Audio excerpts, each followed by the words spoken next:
nombre es Alexander Chávez. Dicto la cátedra de anatomía en la Universidad San Marcos, Facultad de Veterinaria. Entonces, hoy vamos a refrescar algo de qué es anatomía del sistema nervioso. Eso que alguna vez hemos visto hace muchos años, cuando éramos jóvenes, más flacos, con más pelo, sin canas, ¿no? Entonces, vamos a refrescar un poquito. Recordemos entonces que el sistema nervioso, ya también lo ha adelantado el doctor, viene a ser un sistema que nos permite integrar todo lo que sucede a nuestro alrededor, ¿no? Relacionar, entender, ¿no? Y tomar una posición en base a lo que se nos presenta, ¿no? Por ejemplo, que nosotros, digamos, alguna vez algunos de ustedes habrán visto esos videos de National Geographic, de Animal Planet u otro canal de naturaleza, donde se ve, pues, digamos, no sé, un impala o otro herbívoro, ¿no? en la sabana africana, que percibe, ¿no? Está pastando y percibe la presencia o un aroma de un depredador, automáticamente, ¿no? Ese animalito se pone en alerta y se prepara, porque ya sabe que algo va a pasar, entonces ya se pone en alerta para poder tal vez huir o esconderse según sea la situación que se presenta. Igual nos pasa a nosotros.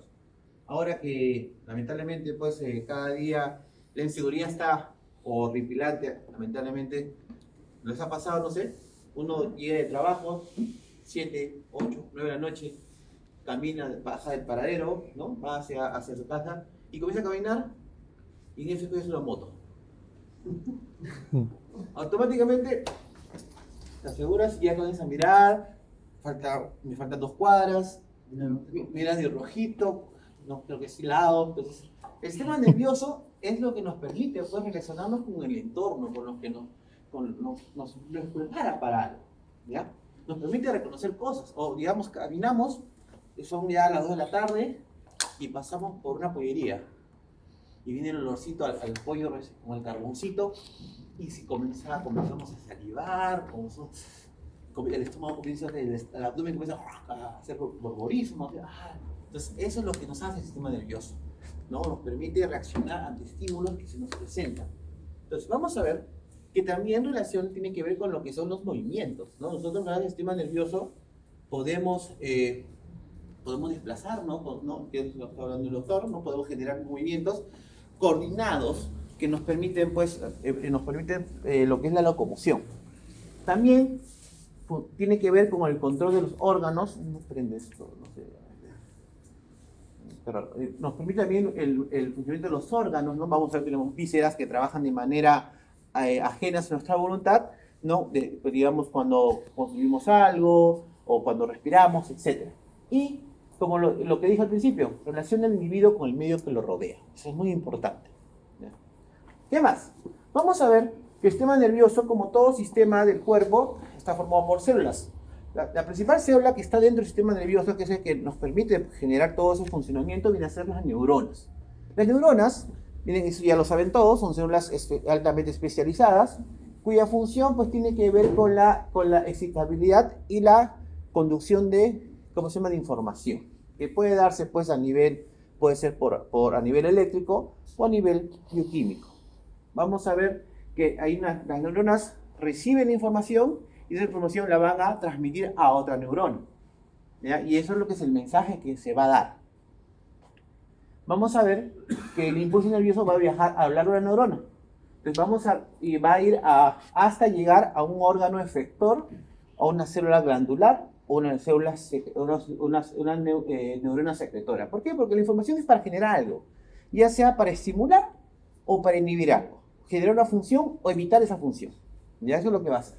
Entonces vamos a ver las neuronas a nivel histológico. Obviamente eso no lo vamos a hacer en el curso, porque obviamente vamos a ver a nivel macro, pero a nivel histológico recordemos que las neuronas están compuestas por el soma, o también llamado pericardio, y lo que son las dendritas, que son puntos de unión, el axón, que es por donde viaja el impulso nervioso, ¿no? Y son las 3 partes. Vamos a ver que las neuronas, según su anatomía, según su conformación, se pueden dividir en 3 tipos.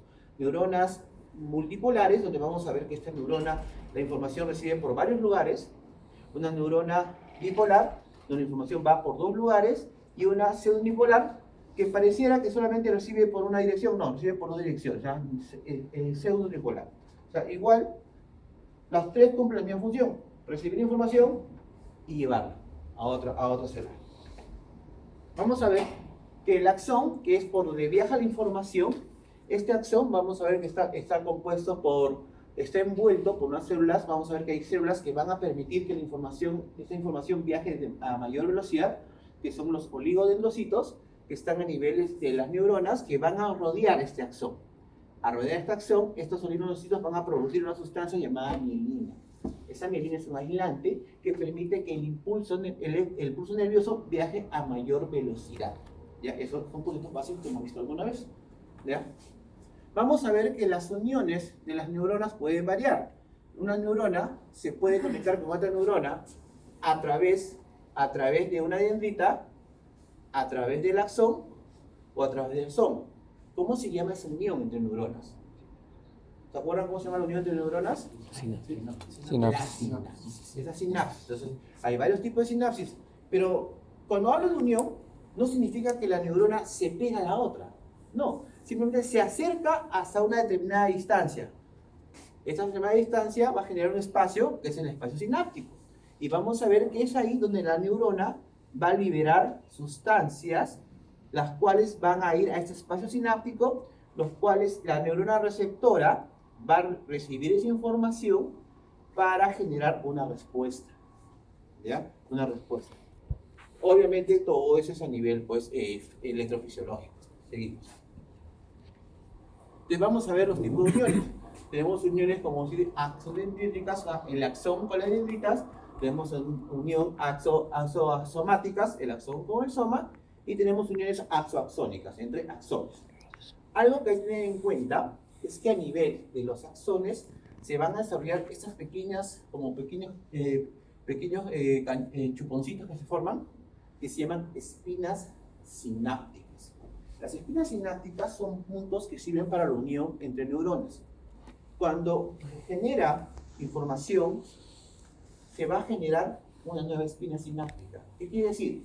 Que esa neurona va a tener la capacidad de conectarse con, digamos, en un principio esa neurona se comunicaba con 2, ahora se puede comunicar con 3 neuronas. Si desarrolla más espinas sinápticas, va a desarrollar más conexiones neuronales. Y eso es muy importante. Ya, en la parte lo que es en medicina humana, esto nos permite pues generar lo que es el conocimiento. Cada vez que nosotros aprendemos algo, generamos más espinas sinápticas. Quiere decir que más neuronas se van a interconectar para poder almacenar esa información nueva que estamos captando. O sea, el día de hoy vamos a desarrollar muchas espinas sinápticas, porque estamos aprendiendo cosas. ¿Me entendieron? Muy bien. Seguimos. Entonces acá tenemos una imagen donde podemos ver, pues, tenemos el soma, tenemos acá las dendritas. Miren, y las dendritas pues, son unas pequeñas, ¿no? Las pequeñas espinas. Y miren esta de acá. Esta de acá vendría a ser el axón. El axón. ¿Ya? Seguimos. Vamos a ver que la neurona, como está tan especializada, solo se dedica a transmitir información. Pero necesita células que acompañen ese tejido para poder cumplir otras funciones. Por ejemplo, vamos a ver que tenemos células que son de sostén. Son de sostén que van a encargarse de apoyar a toda la red neuronal. Estas de acá vienen a ser los astrocitos. Son células que se van a encargar de sostener a la neurona y comunicarla y ser también células aislantes. ¿Cómo es eso? El astrocito es una célula, se llama células intersticiales, que se va a encargar de relacionarse con un vaso sanguíneo. Este astrocito lo que va a hacer es captar los nutrientes del vaso sanguíneo y se los va a transmitir a la neurona. ¿Se dan cuenta? La neurona va a recibir, ¿cómo se llama? La nutrición a través del astrocito. Y el astrocito también va a servir de soporte a esta neurona. Esto es un mecanismo ¿para qué? Para que la neurona solo se dedique a transmitir el impulso nervioso, nada más. Dedícate a eso. Yo te voy a dar lo demás que necesitas. ¿Está bien? Otra estructura que tenemos también, que vamos a tener lo que son las neuroglías. Las neuroglías son células que se van a encargar de la parte de defensa. Defensa, ¿cómo se llama? Regeneración celular, ¿no? Para mantener la homeostasis, ¿no? El equilibrio a nivel del tejido nervioso. Entonces son las principales células que vamos a ver dentro del sistema nervioso. Obviamente la mayor proporción viene a ser las neuronas. Entonces acá tenemos el esquema, ¿no? Tenemos acá un astrocito que comunica a la neurona, ¿no? Comunica con la neurona y lo relaciona al vaso sanguíneo. Y tenemos los oligodendrocitos, que son los que van a formar, que les dije, las vainas de la mielina. El oligodendrocito lo vamos a ver a nivel del sistema nervioso central. Pero a nivel del sistema del encéfalo, para ser más específico, a nivel del sistema nervioso periférico, hay otra célula que se llama la célula de Schwann, que cumple la misma función, producir mielina. Y esta mielina es muy importante porque ya les dije que permite que el impulso nervioso viaje a mayor velocidad. Y también esta mielina lo que va a hacer es refractar la luz. Y es por eso que las estructuras que tienen mucha mielina van a verse de un color más claro. Entonces ahí hablamos de sustancia gris y sustancia blanca. La sustancia gris está formada por las células que están envueltas, que tienen vainas de mielina. ¿Y qué parte de la neurona tiene estas envueltas por vainas de mielina? Los axones. En cambio, los somas carecen de esa cobertura. Y es por eso que a la luz no se ven claros, se ven más opacos. Entonces hablamos de sustancia gris, sustancia blanca. ¿Se entendió? Estamos repasando, ¿vale? Esto lo hemos visto alguna vez. Bueno, entonces la neurona, como ya mencioné, cumple la función de transmitir el impulso. Ejemplo clásico. Digamos, vamos a ver que las neuronas cuando se juntan van a formar fibras. Hay fibras que son de tipo aferentes y otras que son eferentes. ¿Qué quiere decir aferente? Aferente significa que va hacia el centro, hacia un punto, hacia el centro. Y eferente va hacia la periferia. Ejemplo clásico. Digamos, yo, no sé, ¿cómo se llama? Agarro y me apoyo acá. Entonces, automáticamente, mis fibras aferentes van a llevar la información acá. Y voy a decir, esta estructura, no sé, pues, estructura, suave, no sé. Pero, ¿qué pasaría si fuese, no sé, una estructura que tiene una silla o un clavo? Apoyo la mano, la estructura, la silla, el clavo, atraviesa mi piel, la información aferente va a llegar hacia la columna y automáticamente va a haber una respuesta. ¿Qué va a hacer? Una respuesta que tiramos. ¿Por qué? Porque la información me dijo algo me está dañando. Es automático. Entonces las fibras aferentes y diferentes permiten. Otro ejemplo, en caso de los reflejos. Reflejos, digamos, que no necesariamente tiene que ser por un estímulo doloroso. Digamos, el reflejo patelar, ¿no? Que agarran, bastante bien humanos, ¿no? Que la persona se sienta y el doctor con una estructura, ¿no? Con un pequeño martillo, golpea el ligamento patelar. ¿Qué va a generar? Que la información viaje por estas fibras aferentes, va a llegar a la médula y va a generar una respuesta. ¿Qué es la respuesta? Simplemente uno estira la articulación de la rodilla. Entonces, eso es lo que son. Entonces, aferente va hacia el centro, eferente va del centro hacia la periferia. Entonces, en base a lo que vamos a decir, tenemos fibras de tipo sensitivas y motoras.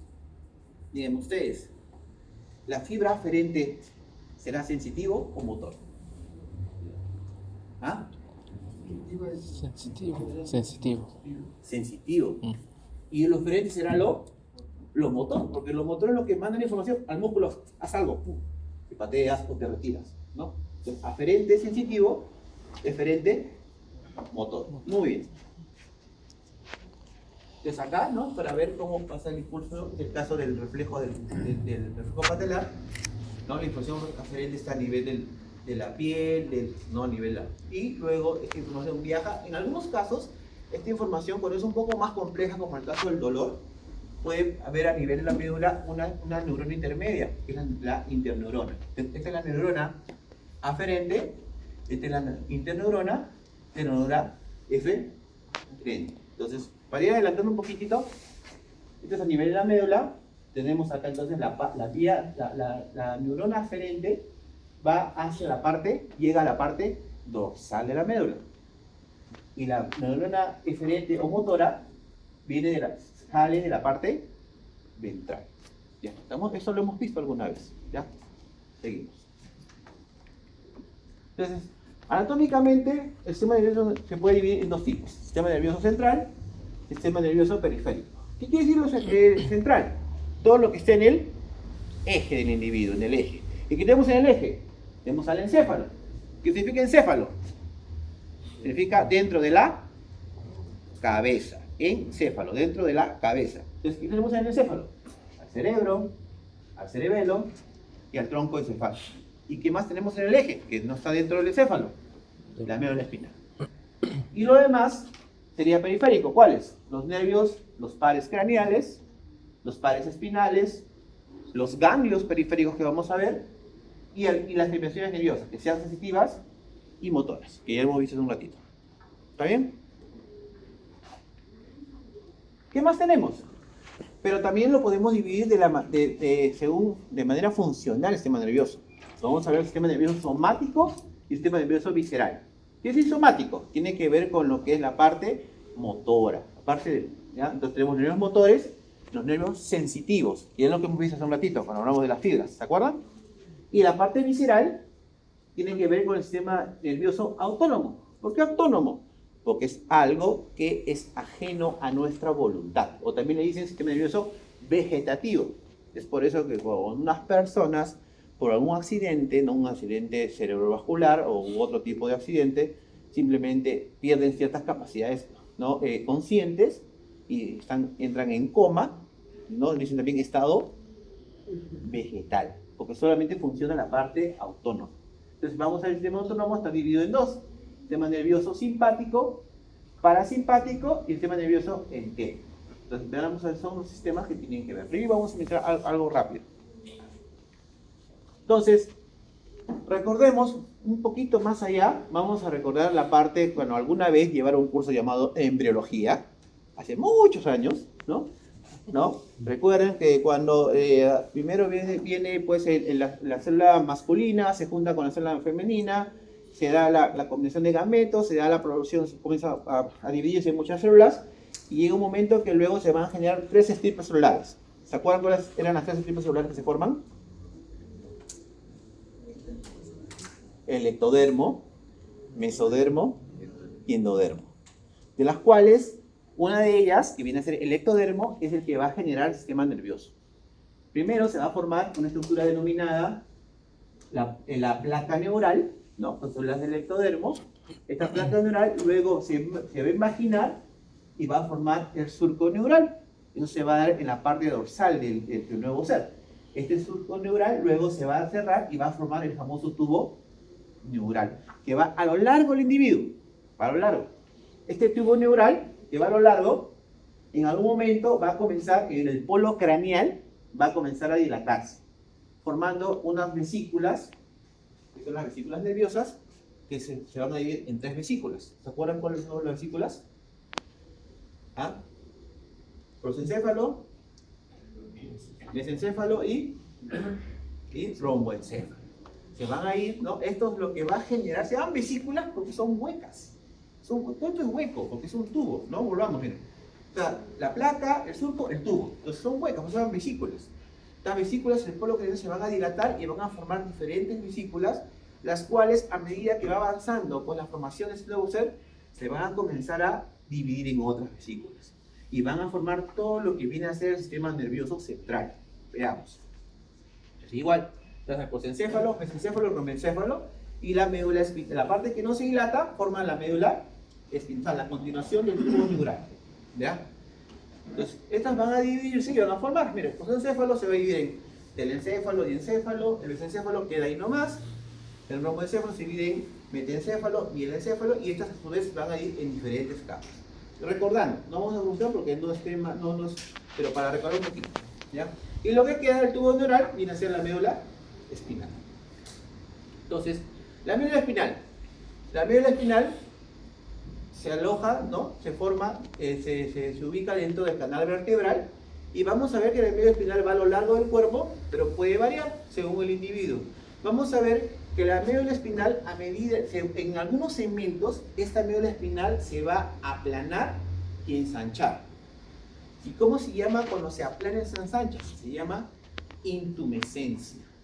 La intumescencia viene a ser cuando la médula, que es así, En un segmento se aplana y se hace más ancha. ¿Y por qué pasa esto?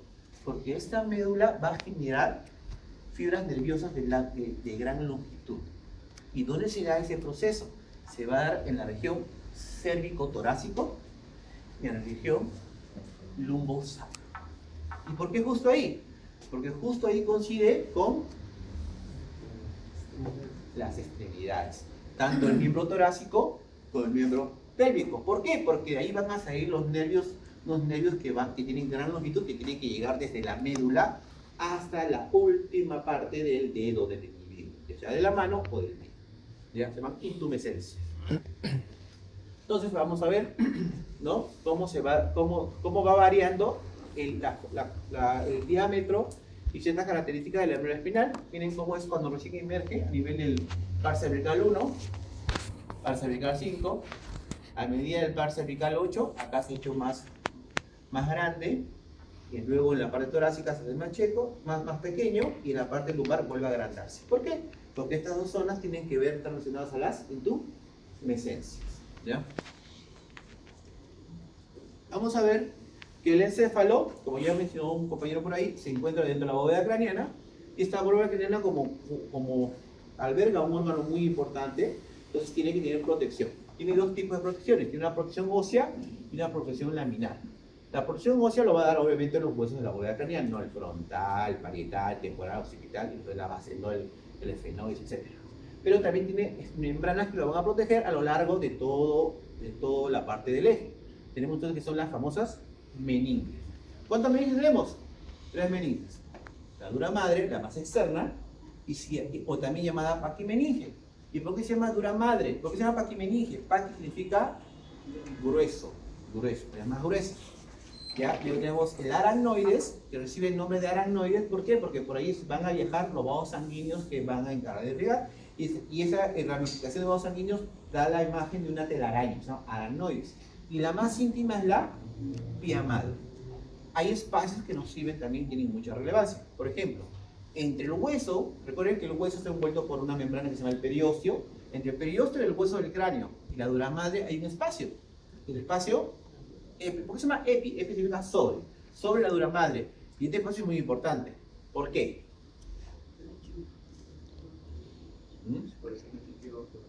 Por acá no pasa el líquido cefalorraquídeo. El espacio epidural es un espacio nada más. El líquido cefalorraquídeo pasa por ese espacio de acá, por el espacio subaracnoideo, ya por acá. Pero este espacio ¿para qué sirve? Cuando yo deseo hacer, exacto, para hacer bloqueos nerviosos, para hacer anestesia epidural.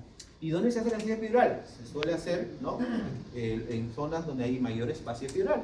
Puede ser a nivel de la región lumbosacra, ¿ya? ¿Y por qué no lo hago más adelante?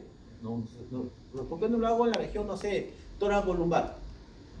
Podría hacerlo ahí, pero ¿por qué no lo hago? Exacto. ¿Por qué? Porque recuerden, y eso lo vamos a ver después, recuerden que la región, los últimos nervios, los nervios torácicos, cuando uno coloca en el espacio epidural, vamos a resolver un poquitico, yo coloco, digamos, en la región tóraco lumbar acá. Si yo coloco la anestesia acá, la anestesia va a viajar hacia craneal y hacia caudal. Entonces la anestesia va a bloquear la parte posterior, que es lo que yo quiero, pero si avanza craneal, puede bloquear la parte anterior. Y si bloquea la parte anterior, ¿qué va a afectar?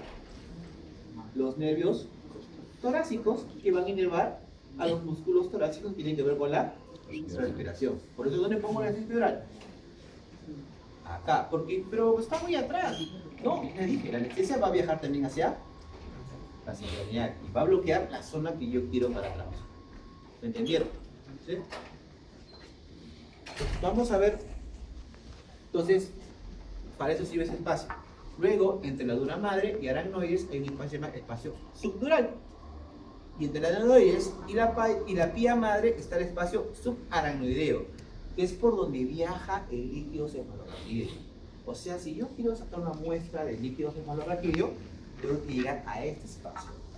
No acá, a ese de acá. ¿Está bien? Y luego viene la pía madre, que la pía madre sí está muy íntima al tejido nervioso.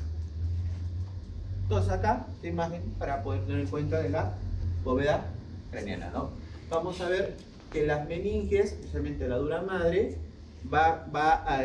debido a las características del encéfalo, va a adoptar la forma del encéfalo, y esto va a hacer que los huesos que forman el neurocráneo, internamente van a tener ciertas características, van a tener la silueta del encéfalo. Entonces cuando vean por dentro van a ver pues, que acá van a sentir pequeñas depresiones, elevaciones, debido a que el hueso adopta la forma del encéfalo. Entonces una vista rostral, que es un acá. Una vista rostral para que ver esto de acá. ¿Qué es esto de acá? ¿Alguien tiene idea qué puede ser esto de acá? ¿Lo estoy viendo? Sí, lo estoy viendo. De acá de la nuca hacia adelante. O sea, craneal, caudal. ¿Alguien tiene idea qué puede ser esto? Esto es cráneo. Es cráneo. Esto de acá viene a ser el hueso etmoides. El hueso etmoides es un hueso que tenemos acá. Exacto, la lámina cribosa del hueso etmoides. Y por acá, ¿qué fibras nerviosas van a pasar? Las fibras nerviosas del primer par craneal, el nervio formador. ¿Ya? Esto de acá es el agujero óptico. ¿Qué nervios viajan por acá? El nervio óptico, segundo par craneal. Seguimos. Entonces, esta imagen es para que vean este espacio. ¿Qué espacio sería este, chicos? No. Es subaranoideo. Entonces, por acá pasa el líquido cefalorraquídeo. El líquido cefalorraquídeo es un líquido que se va a formar en los ventrículos del encéfalo. La función de ese líquido cefalorraquídeo es nutrir y servir de amortiguación. O sea, el cerebro, el encéfalo y también la espinal, como que, si digamos un poquito así, un término un poquito más tosco, como que estaría flotando. Estaría flotando dentro de la bóveda craneana o dentro de la médula espinal. ¿Para qué?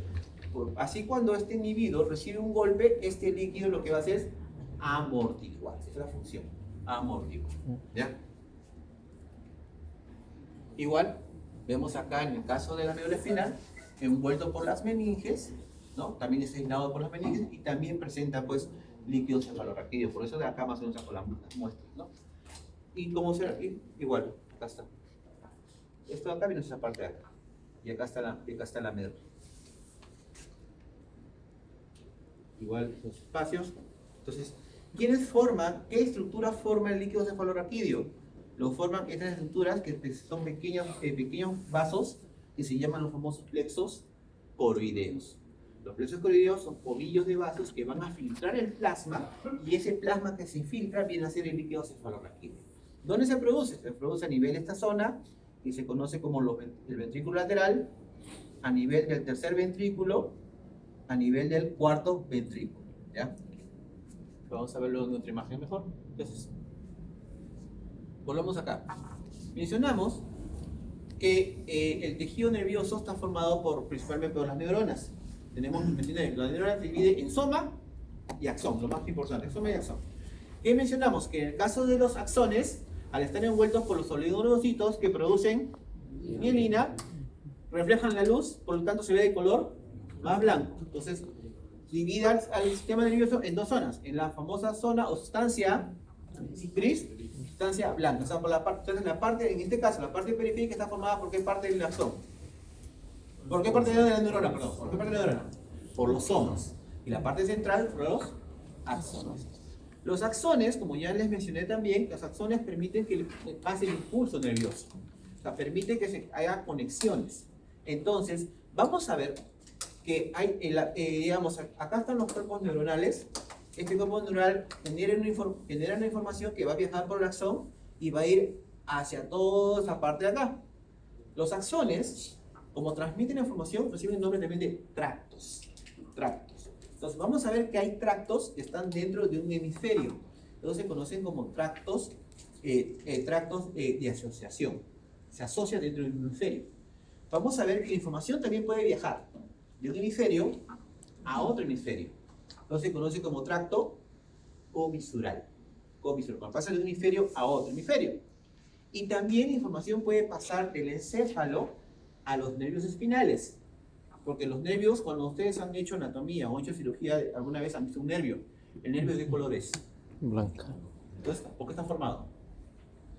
¿Por somas o axones? Por axones. Se llaman tractos de proyección. La información pasa de acá y se proyecta. Ejemplo, tenemos ahí los nervios motores o nervios sensitivos. Entonces, hay tres tipos de tractos. Tractos de asociación, tractos dentro del mismo hemisferio, asociación. De un hemisferio a otro hemisferio, comisural, y del encéfalo al resto se llama de proyección. Eso quería que tengan en cuenta.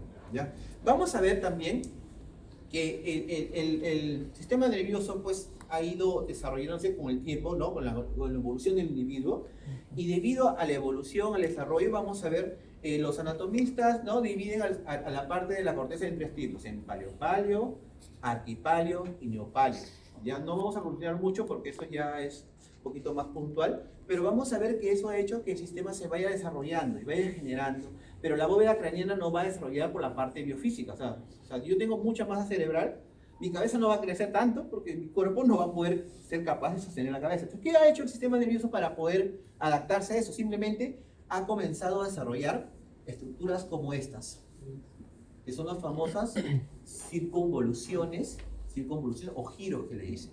Entonces, vamos a ver que hay individuos que presentan, ¿no? especies que presentan mayor circunvoluciones que otras.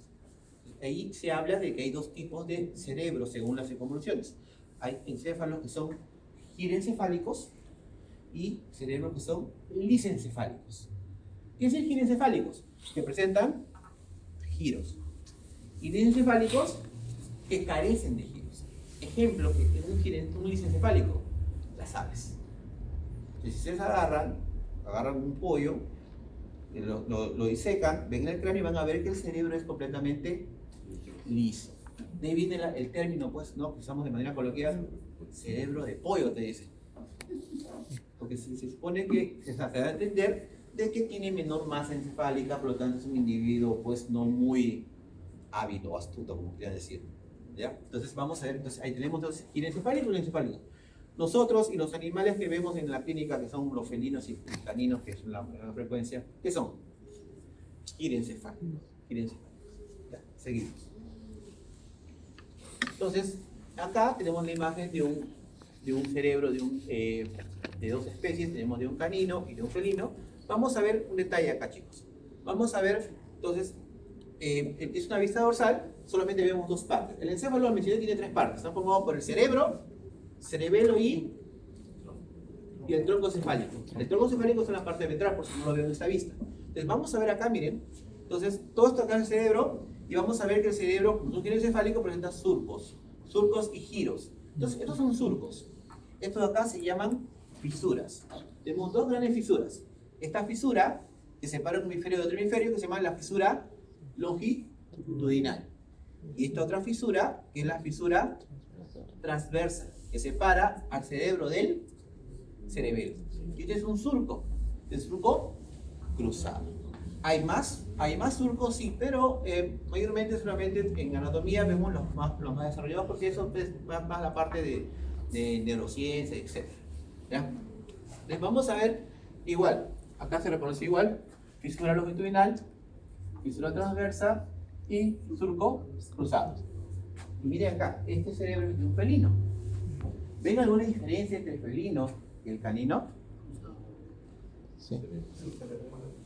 El cerebelo, ¿quién tiene el cerebelo más notorio respecto al otro? Y ya lo dijo el doctor hace un momento. El cerebelo, ¿con qué función está asociado? Equilibrio, ¿no? Con el equilibrio. Entonces, si comparamos un perro con un gato, ¿quién tiene mayor maniobrabilidad para movimientos? El felino. Por eso, miren el desarrollo, ¿se dan cuenta? Un cerebelo más desarrollado respecto al canino. ¿Ya? Seguimos.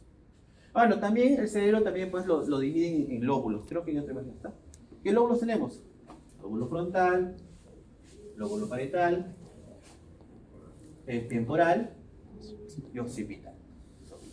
Y esta de acá es la parte del encéfalo que tiene que ver con lo que es el olfato. ¿Ya? Y acá, ¿no? vamos a ver algunas características. A ver, ¿qué vamos a ver acá? ¿Qué vendría a ser esto, chicos? El rinoencéfalo. ¿Qué parte? Para ser más puntuales. Lo vimos con la imagen del cráneo, de un cráneo rostral. El bulbo olfatorio. El bulbo olfatorio viene a ser el primer paracraneal. El bulbo olfatorio se forma, las fibras del bulbo olfatorio se forman acá, a nivel de la mucosa nasal, ¿ya? La mucosa nasal. Refrescando un poquito, la cavidad nasal internamente está compuesta por una mucosa, ¿no? Por eso siempre la nariz está húmeda. Esa mucosa tiene los famosos cornetes nasales. El cornete más relacionado a esta parte de acá viene a ser el cornete etmoidal. ¿Por qué? Porque está relacionado al hueso etmoides, ¿ya? Las fibras nerviosas se generan acá y van hacia esta parte de acá. Estas fibras nerviosas son muy importantes porque a nivel del sistema nervioso, las fibras nerviosas del bulbo olfatorio están en constante regeneración. Se regeneran constantemente. Alguna vez, cuando yo era estudiante, me dijeron de que no, el sistema nervioso, tú pierdes una parte del sistema nervioso y te fregaste, no regenera. Es falso. Se puede regenerar hasta cierto grado. Y esto lo demuestra porque cada vez que nosotros pasamos por un proceso gripal, perdemos parte de esta mucosa, parte de estas fibras. Por eso cuando estamos resfriados, perdemos la capacidad de sentirlos. Ejemplo clásico con la época del COVID. Mucha gente se quedó sin olfato. ¿Por qué? Porque se perdió esta parte de acá. Pero con el tiempo esto se puede regenerar. Por eso cuando ya pasa el proceso respiratorio, vuelvo a sentir los olores, ¿ya? Entonces, este bulbo olfatorio lleva fibras por dos lados. Una fibra va a tener un tracto olfatorio lateral y un tracto olfatorio medial.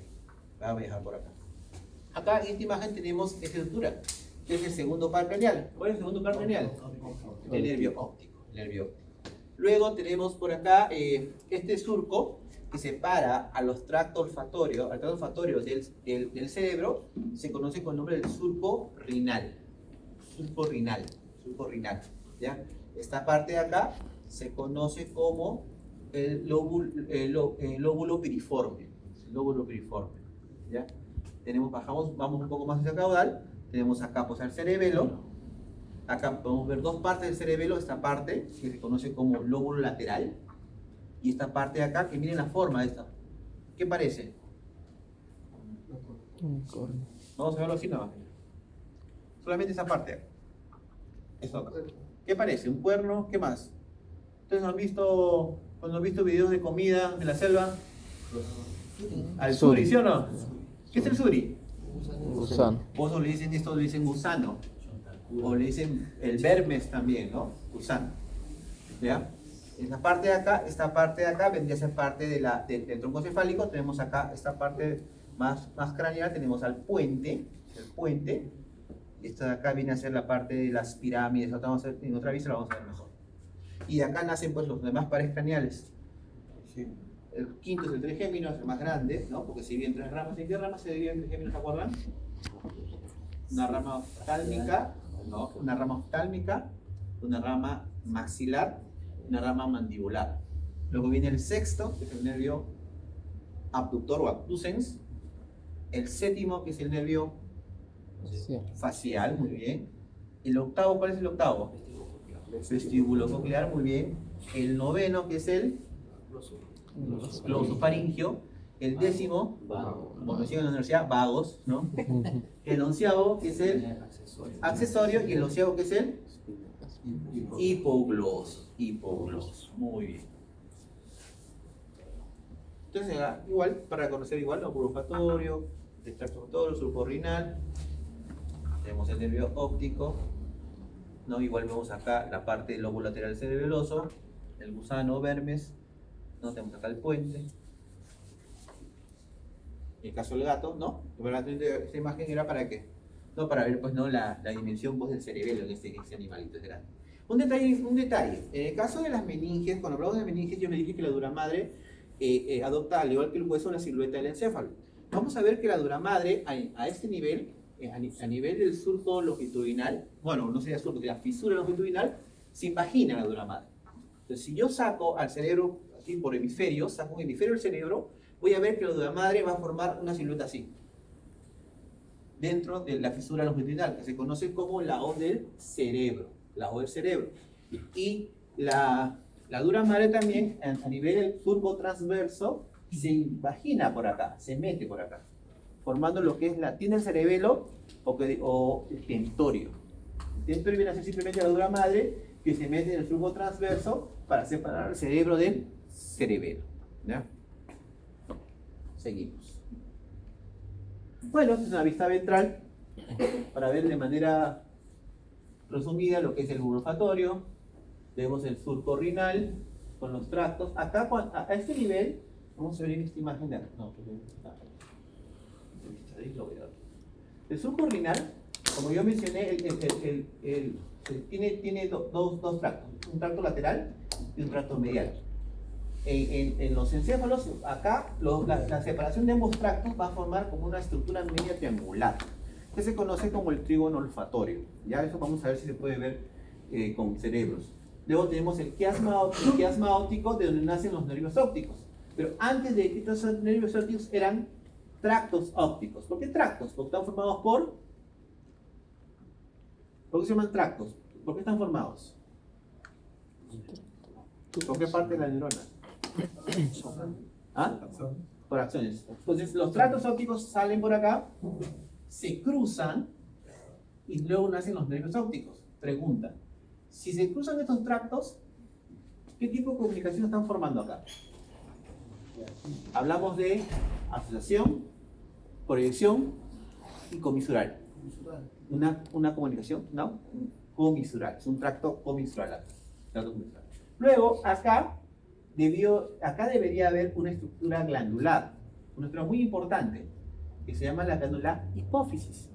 La glándula hipófisis es una glándula muy importante que produce las hormonas, ¿no? Que se divide en dos partes: una parte glandular, que viene a ser la adenohipófisis, y una parte receptora, que es la neurohipófisis. Pero mayormente cuando se quita el encéfalo, cuando se quita el encéfalo puede pasar eso. Recuerden de que el encéfalo estaba en la bóveda craneana, acá. La imagen del cráneo. Acá se encuentra la hipófisis. Entonces lo que va a pasar es que se encuentra en este periodo que se llama la fosa de la hipófisis, o también llamada silla turca. Entonces cuando uno saca el encéfalo, a veces la hipófisis queda enganchada. Entonces queda enganchada y ya la hipófisis no la veo. Entonces, pero lo que sí voy a ver es la comunicación que tenía la hipófisis con otra parte cerebral, que la vamos a ver en un momentito. Y es por eso que acá solamente veo la comunicación. Esta comunicación se llama el infundíbulo, ¿ya?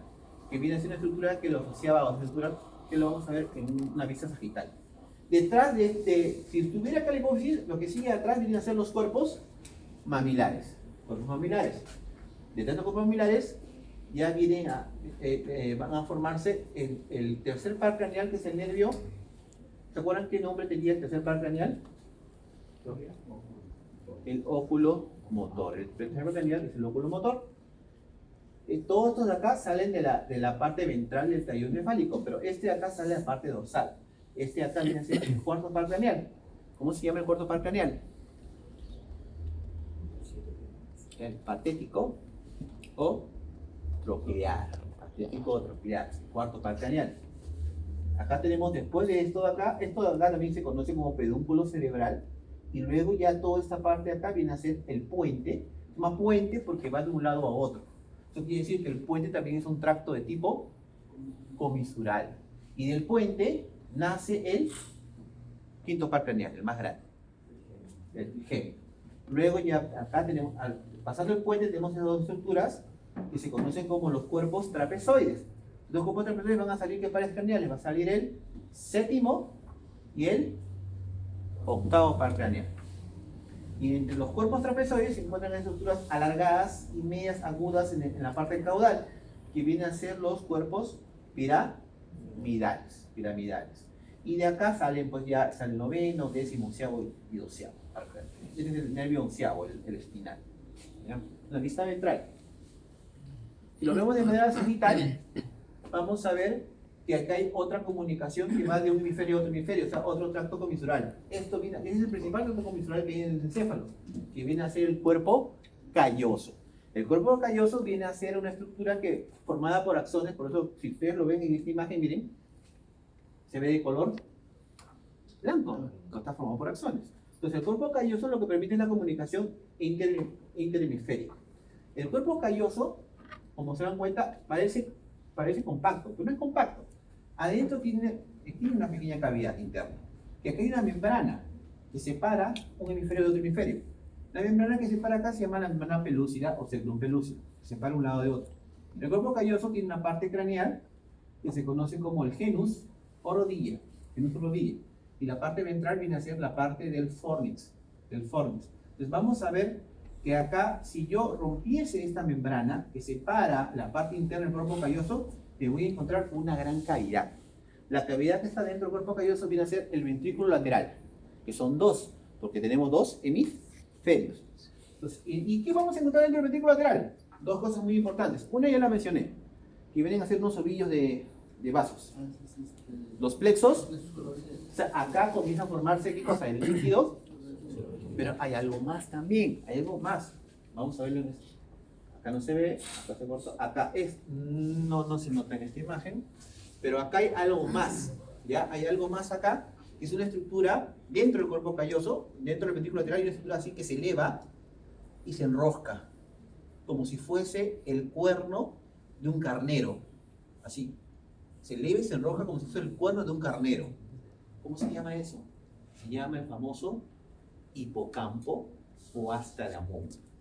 ¿Ya? Entonces, dentro del ventrículo lateral voy a encontrar hipocampo o astalamón, que tiene mucha importancia porque el hipocampo o astalamón tiene que ver bastante con lo que es la memoria, tiene que ver con el sistema límbico y tiene que ver con las emociones, ¿no? Vamos a ver que en caso de animales, digamos en caso de carnívoros, ¿no? Que han sido infectados por el virus rábico, el virus se replica justo a nivel del hipocampo. ¿Ya? De ahí bajamos y tenemos acá un espacio que viene a ser el espacio o agujero interventricular, llamado antiguamente en medicina humana como foramen de Monro. ¿Ya? Este agujero comunica al ventrículo lateral con este otro ventrículo que está acá, que rodea esta isla. Este ventrículo lateral, esto de acá se llama el tercer ventrículo. ¿Y por qué tercero? Porque hay dos laterales. Tercer ventrículo. Y el tercer ventrículo rodea ¿a quién? A esta cosa. ¿Esto acá qué es? El tálamo. El tálamo no sé si se acuerdan antiguamente, hace muchos, o sea, del milenio pasado, que cuando uno quería llamar a alguien, primero tenías que llamar a la operadora, y la operadora agarraba, sacaba un enchufe y conectaba con otro enchufe y te da. Eso es el tálamo. Como por acá van a pasar todos los mensajes van a pasar por el tálamo. El tálamo se divide en tres partes, o en cuatro algunos autores, en lo que es el epitálamo, el subtálamo, el tálamo y el hipotálamo. ¿Ya? El epitálamo, que esta parte de acá, va a formar lo que es una estructura glandular que se conoce como la epífisis o glándula pineal. La glándula pineal es una glándula muy importante que tiene que ver con la parte de, ¿cómo se llama?, el fotoperiodo. Eso está más desarrollada en los herbívoros, porque los herbívoros tienen su ritmo circadiano, ¿no? Su ritmo reproductivo según las estaciones del año. ¿Ya?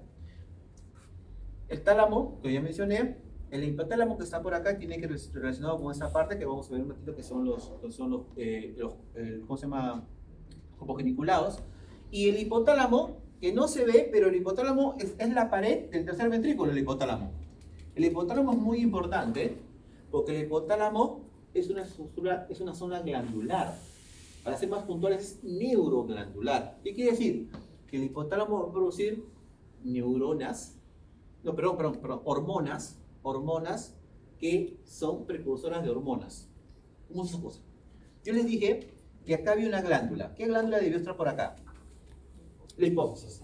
Ya sabemos que la hipófisis le damos la anterior por varias hormonas. Ejemplo, ¿qué hormonas produce la adenipófisis? Ya, FSH, LH, TSH y tres más. ¿Cuál es más? La adeno. Sí, el adeno. Produce 6 hormonas produce la adenipófisis.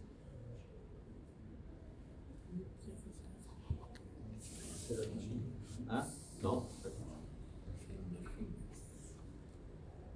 Ya, ahí lo googlean, ¿ya? Pero para que se produzcan las hormonas en la adipófisis, alguien tiene que dar la orden. y la orden lo da el hipotálamo. El hipotálamo dice, tiene que producir folículo estimulante. Entonces el hipotálamo dice ya, entonces hay que producir la hormona liberadora de folículo estimulante, o sea, la hormona precursora. Hay que producir LH. Entonces el hipotálamo hay que producir la hormona liberadora de la folículo, de la luteinizante. Y así sucesivamente. Entonces el hipotálamo es el que regula la función de la hipófisis. ¿Ya? Es lo que hace. ¿Qué más? De ahí tenemos el tercer ventrículo, o sea, el líquido cefalorraquídeo se produce acá, ventrículo lateral. Pasa por el agujero interventricular al tercer ventrículo. Y luego pasa por acá. ¿Qué es esto? Esto se conoce como el acueducto cerebral. Acueducto cerebral. Entonces el líquido cefalorraquídeo pasa de acá, por el acueducto, hasta este espacio de acá. Este espacio que está justo debajo del cerebelo se conoce como el cuarto ventrículo. Y el líquido cefalorraquídeo luego se distribuye al espacio subaranoideo, ya sea por la médula espinal o por todo el encéfalo. ¿Ya? Recuerden de que, bueno, puede darse, en animales también se da, ¿no? Que a veces el líquido cefalorraquídeo, ¿por qué pasa por el espacio subaranoideo? Porque ¿qué tiene el aranoide? ¿Qué caracteriza el aranoide? Es vascular. ¿Qué quiere decir? Que el líquido pasa por acá y el aranoide se va a encargar de regular los niveles de líquido, o sea, lo va a reabsorber. Pero ¿qué pasaría si se produce más de lo que se absorbe? Hidrocefalia, exacto, puede pasar. ¿Ya? Seguimos. Entonces acá ya se ve mejor en una foto. ¿Qué era eso entonces? El cuerpo calloso. ¿Qué puede ser esto? El tálamo. El tálamo. ¿Qué sería todo esto que rodea el tálamo? Hipotálamo. Tercer ventrículo. ¿Y el tercer ventrículo qué tendría? Acá, especialmente. Hipotálamo. El hipotálamo, muy bien. ¿Qué sería esto acá?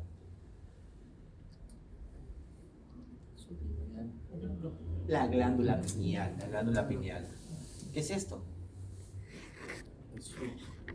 No.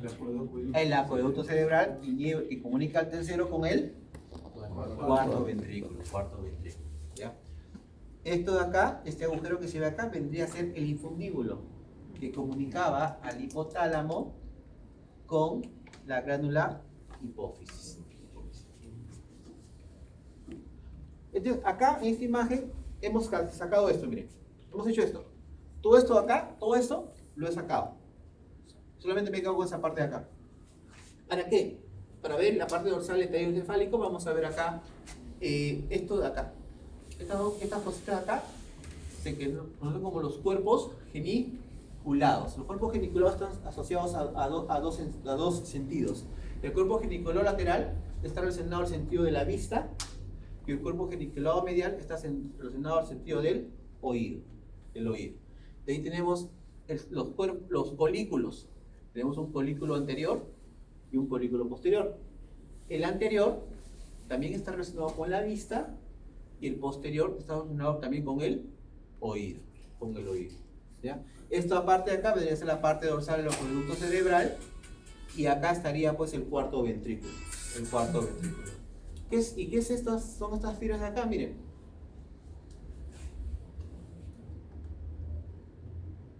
Estas partes de acá son lo que son los pedúnculos acá debería estar el cerebelo. Estos son los pedúnculos cerebelosos del cerebelo. ¿Ya? Seguimos.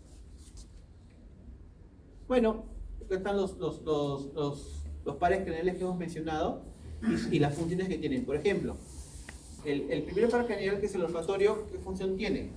Tiene una función de qué tipo de fibra es. ¿Sabes? ¿Qué quiere decir la leyenda? Dice aferente, o sea, lleva la información somática especial. ¿Qué quiere decir? ¿Por qué? Porque el sistema olfatorio no tiene respuesta, no hay respuesta, simplemente percibe la sensación, el aroma, y te permite percibir pues ¿cómo se llama? Interpreta el aroma que estás percibiendo. El óptico también. El óptico no tiene respuesta. El óptico igual recibe la información y a nivel del encéfalo se genera pues la imagen que estás viendo. En cambio, el lóculo motor es una fibra, ¿de qué tipo es?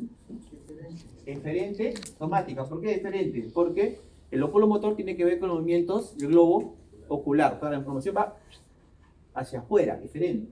Y también tiene visceral, porque el lóculo motor tiene que ver también con lo que es la dilatación pupilar.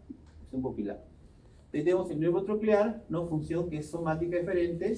El troclear sería el trigémino, que tiene función somática diferente, función también aferente y diferentes tipos. La función que va a generar cada par craneal. ¿Ya, chicos? Para que más o menos. Eferente, entonces ya saben, es el que sale y aferente es lo que llega. La médula espinal, que ya hemos mencionado un poquito, viene a ser la continuación de la médula oblonga, ¿no?